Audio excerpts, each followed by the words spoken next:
Final notice to Lara Croft, a current tenant of premises. This is to serve as your final notice for the purposes of terminating your ownership of Croft Manor. You are required to immediately vacate and surrender possession of said manor to Atlas de Mornay, executor of estates. Lara, it is unfortunate that you have forced my hand in this matter, but so be it. As you know, your parents appointed me executor of the estate in the event of their absence. Since your mother disappeared, her death was never technically declared, and given the circumstances surrounding your father's death, it's no surprise that he never drafted a formal last will and testament to account for this circumstance. Unfortunately, you have no legal claims to the estate. I'm willing to negotiate a modest monthly stipend from your trust, but only if you leave the manor by week's end. Don't fight me on this, Lara. Your mother wouldn't want that. Sincerely, Atlas. There has to be a will or some kind of evidence of what happened to Mum in the manor somewhere. Dad's safe.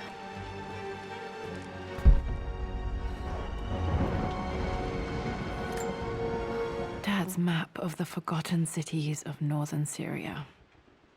He was closer than he knew to finding the Prophet's tomb.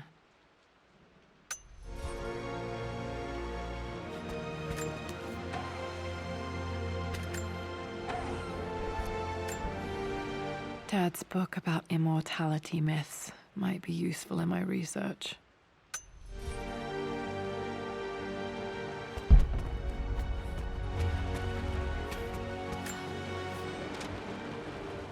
I finally introduced Richard to the family. It went precisely how I imagined. Icy but polite grace from mother, indifference and disinterest from father, and thinly veiled contempt from Atlas. Of course they don't approve.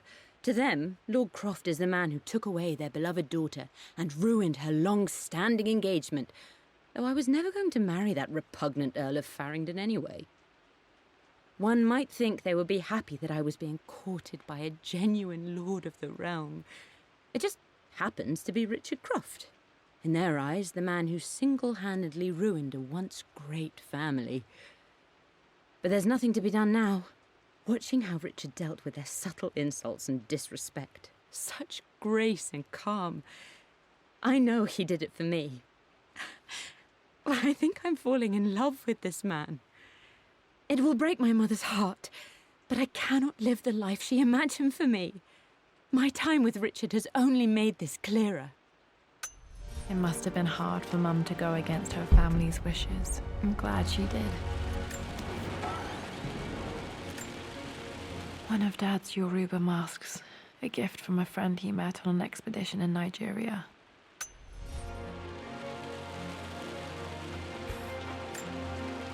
This is probably my grandfather Benjamin.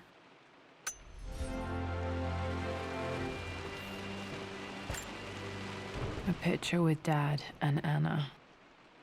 Never liked wearing dresses, but the color was nice.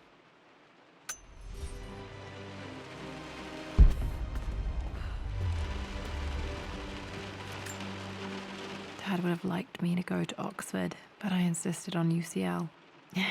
Yep, looks real. Roth once offered to forge me a fake diploma to show Dad.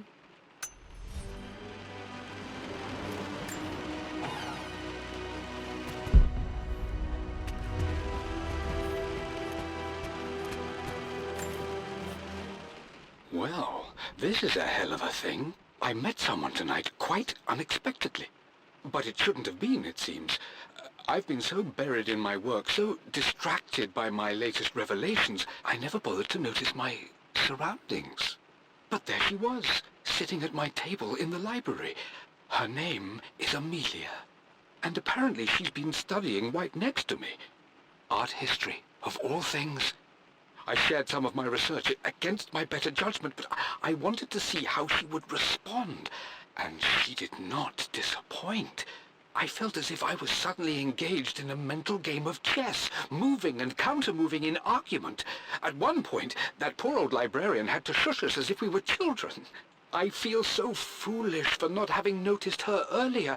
She's a brilliant woman who's challenged my ideas for the first time in memory. In truth, I don't know if she's feeling as exhilarated as I am right now, but I dare say our conversation was mutually stimulating. For the first time in a long time, I find myself thinking about something else besides my research. I hope she returns for another round tomorrow. My parents made a good team, challenging each other from the start. My birthday crown. I was so proud of that thing. That's my handwriting. My penmanship was pretty good.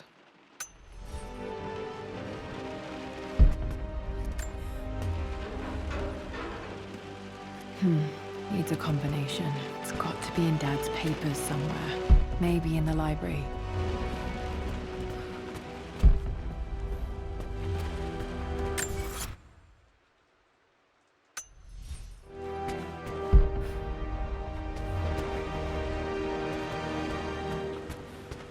The door to the library.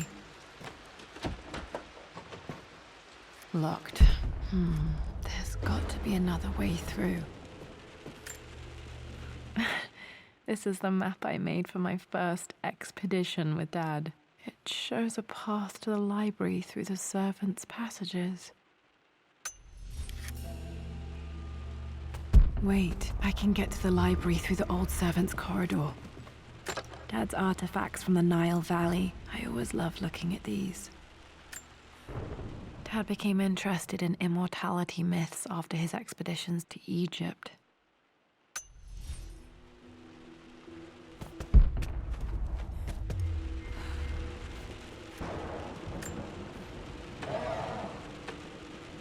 Too dark. Going to need a flashlight.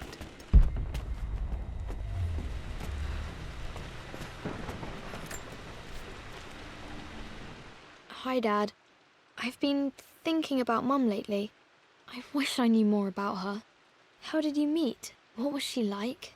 Winston told me that she was a brilliant artist. Are some of her paintings locked up in the West Wing? And I guess I just want to know, did she love me, Dad? Did she ever say that she did? Maybe I'm just being silly, but will you tell me more about her the next time I'm home from school?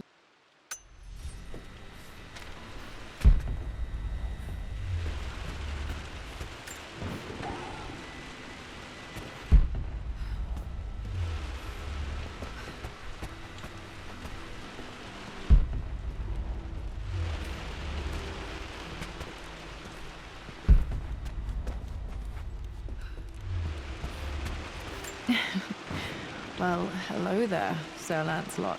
Don't worry, I won't be boring your sword this time.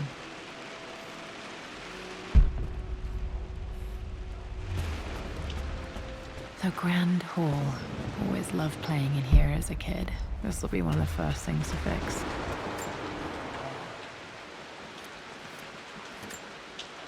A phoenix figurine. I bet this appealed to Dad's idea of immortality, of rising from the ashes and being born anew.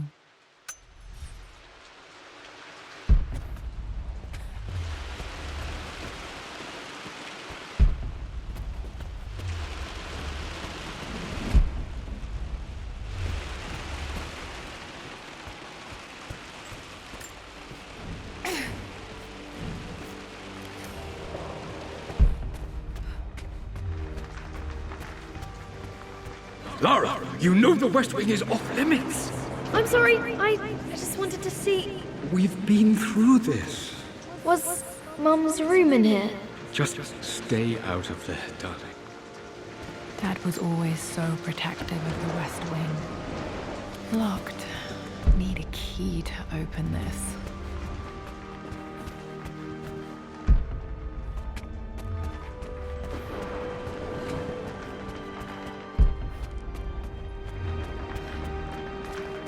What are you doing sitting there on the floor, Mistress Lara? Looking at the compass, thinking. What about, if I may inquire? Just thinking about discovering faraway places, about finding adventure. I'm sure you will, my lady. You've the soul of an explorer. But don't grow up too fast.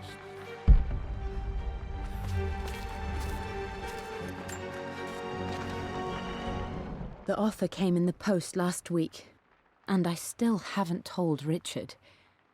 He flew ahead to Tibet, where I will meet him shortly. I never told him I was submitting my work. Never thought there was a chance of being accepted. Oh, but a gallery tour is not something I can pass up. The show will take me away from England for over a year. I'll begin in New York and travel across the United States and, oh, God, I'm giddy even writing these words.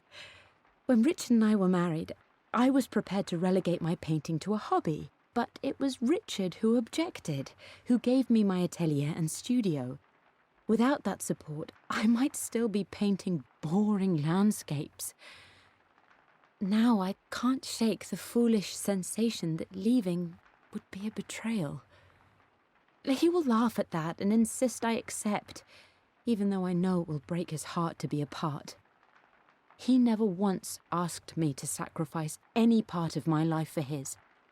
I have, of course, in 1,000 small ways over the years, but he would never ask. The discussion can wait, and I will join him in Tibet. I won't cast a shadow over his find. I will be by his side in his triumph, as I know he will stand by my side, in time.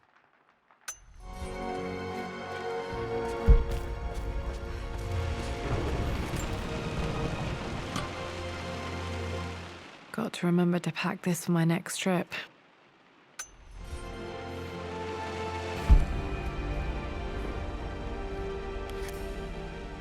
Should be able to explore the dark now.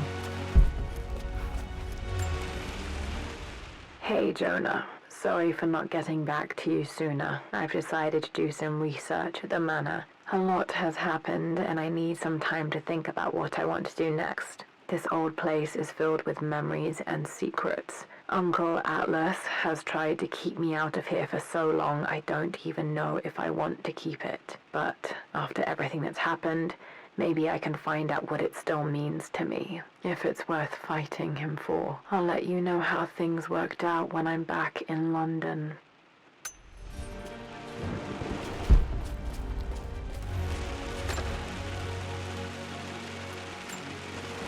Another one of Dad's immortality artifacts. I think Roth bought this for him from a trader in Greece.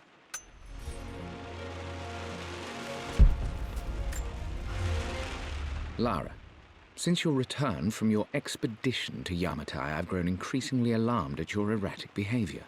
I can only assume you suffered some kind of psychological trauma and are only acting out as a call for help. I want you to know that I hear you, loud and clear. Anna and I agree that it's time for you to be evaluated by a professional. I took the liberty of arranging an introduction to a highly qualified colleague of mine. You should be receiving the details in the post soon. I want to impress upon you the importance of this, Lara. As executor of the estate, it is my duty to see that it is left in capable hands. And if I may be blunt, you're acting like your father when he was at his worst. He nearly lost the manor himself in those days. I'd hate for you to repeat his mistakes. I encourage you to embrace the help I'm offering. Sincerely, your uncle.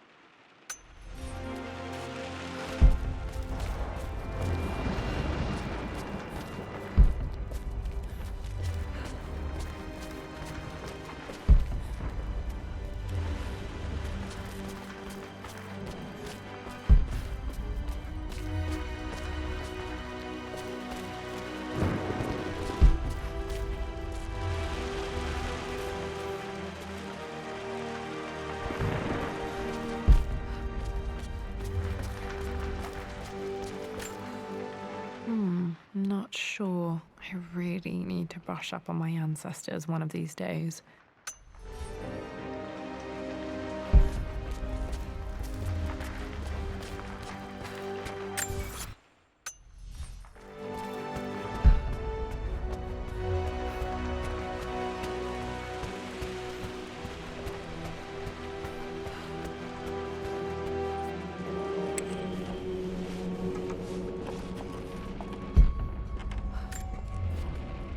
Amelia, the news has reached Mother.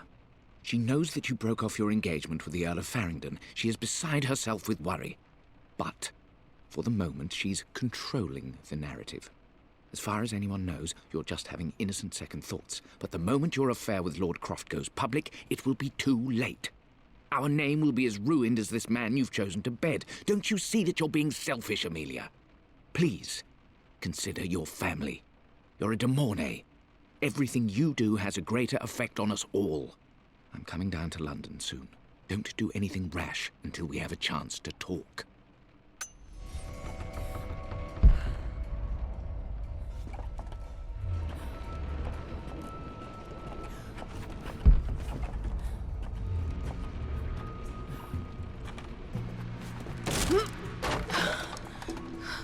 Falling apart.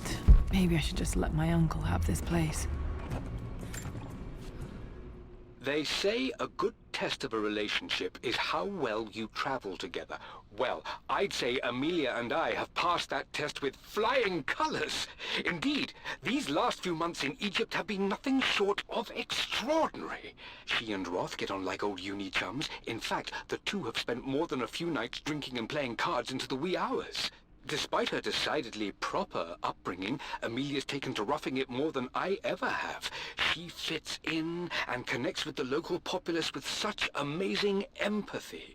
Because of her, I've had a bit of an unexpected breakthrough in my research. She managed to convince an artifact dealer in Old Town to sell me a magnificent and quite unusual Tibetan scroll. From what I can tell, it seems to contain details surrounding an immortality ritual of some sort. I think it's time for me to take the next step with Amelia. In fact, I don't think I can wait any longer. I will ask for her hand tomorrow in the bright Egyptian sun amidst the dust and ruins. I'm not surprised he asked her to marry him as soon as he got the idea.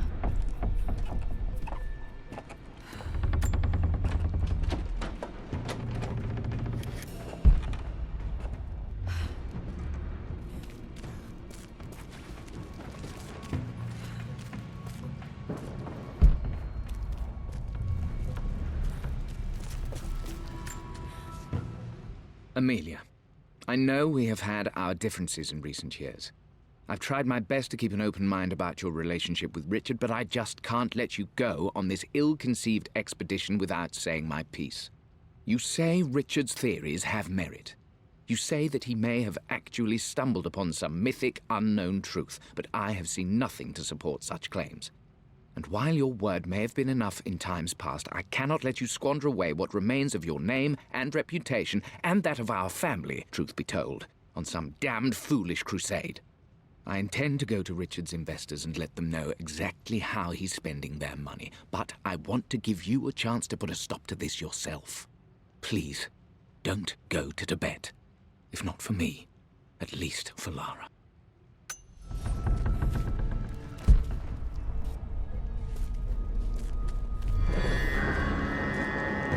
Still just as creepy as I remember.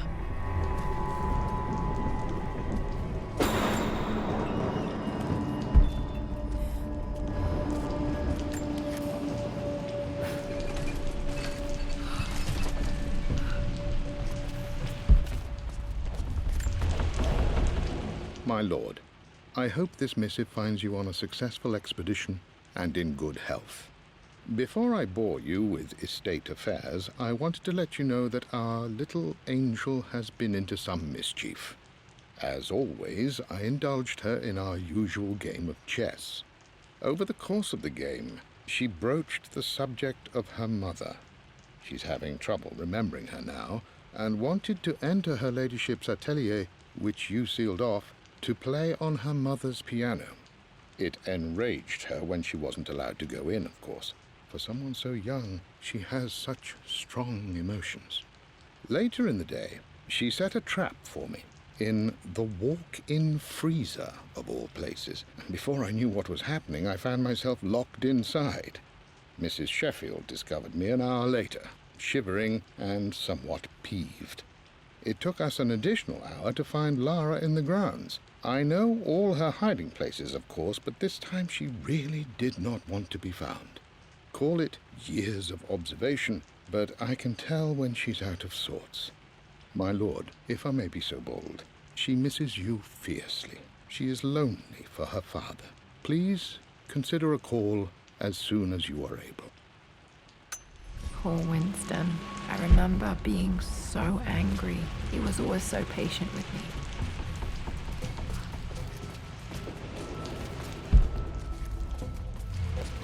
King to Queen 1. I'm going to win this time, Winston. Clever girl. But you should know by now, winning isn't everything. Queen to King's Bishop 6. Check.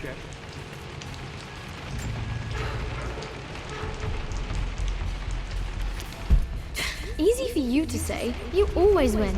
Knight takes queen. What I mean to say is try to enjoy the journey, Lara. Don't rush to victory.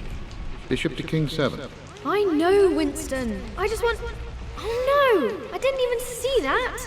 You should also know by now, I'm not to be trifled with on this board, young lady. Mate. Oh, I am going to win. Someday. I would play chess with our old butler Winston on this board. Never could beat him. I always chose white. Maybe if I let him go first once in a while, I might have won.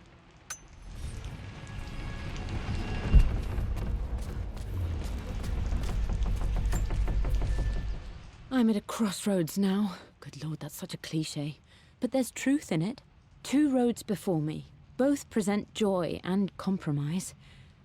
A life with Richard, adventure, intellectual pursuit, perhaps a new family. But also a man obsessed with something I cannot understand. Or a life of obligation, upholding the de Mornay name, embracing our traditions, not losing the family that raised me. Oh, this really is a rubbish choice. I don't want to lose them, but I love the life I've started to build with Richard. He comes with his own difficulties, but I can accept them. Will it be enough?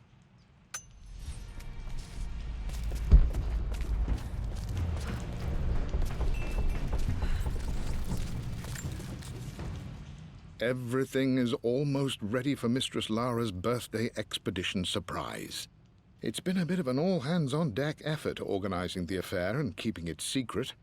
She's obsessed with Egypt, memorizing hieroglyphs and ancient Egyptian districts, so she'll be delighted with what Lord Croft has come up with. This will be good for her. She's been acting up of late, but I know she's just craving more of her father's attention. He's been so buried in his research. It'll be a nice moment for the two of them to reconnect. And I do believe he needs it as much as she does.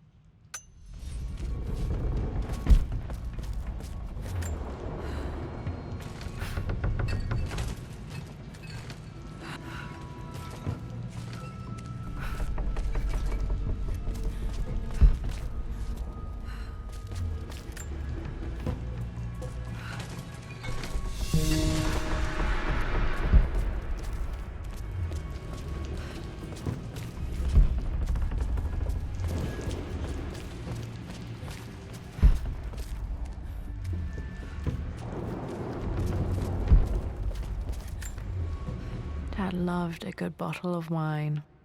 I can still smell his favorite Bordeaux.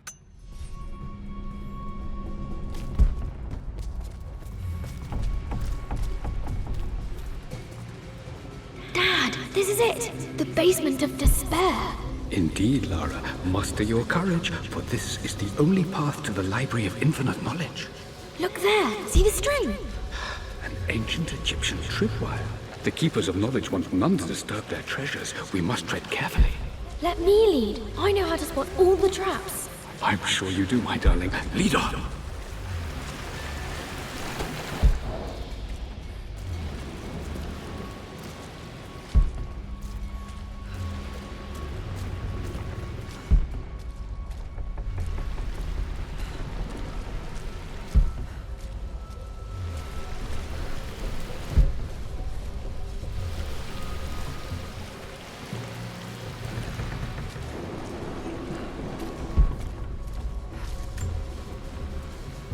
One of the wire traps Winston made for my birthday expedition. Winston used my hair ribbons to make this. He and Dad put a lot of work into this birthday surprise.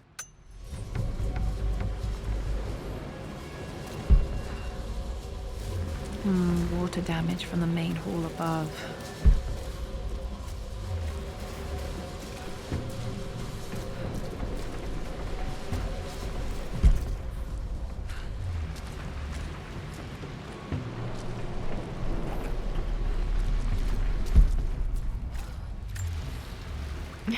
My stuffed bear. I couldn't have a tomb without a mummy.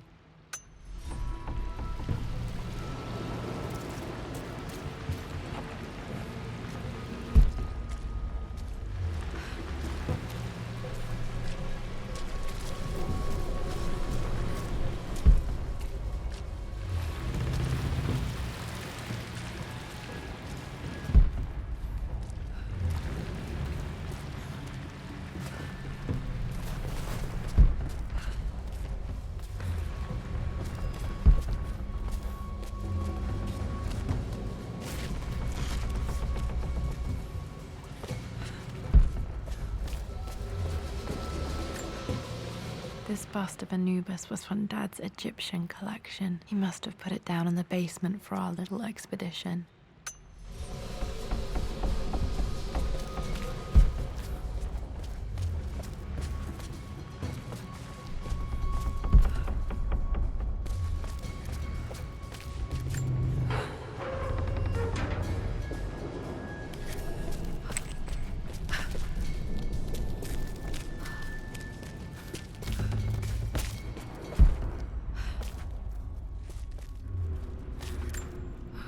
Plans for adding electricity to the manor. Dad used to say his granny hated all the bright lights.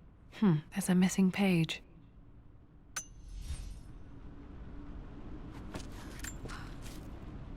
Amelia left tonight. She packed her suitcase and walked right out of here, and I didn't even notice. Like those days in the Oxford Library before we even met, I just had my nose in a book, lost in my own world. I am such a fool. I have let my obsession with this damned ritual of long life rule my better judgment for far too long, and it may already be too late. How could I have not seen this coming? I've made this mistake over and over, always putting my research before my personal life. But it's never hurt like this before. I simply cannot live without her. If I have to give up this accursed quest that has plagued me for so long, then so be it. I am going after her, right now, tonight.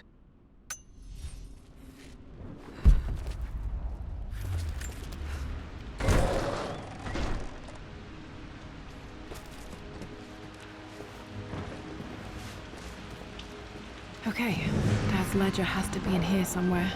Hopefully it has the combination to the safe.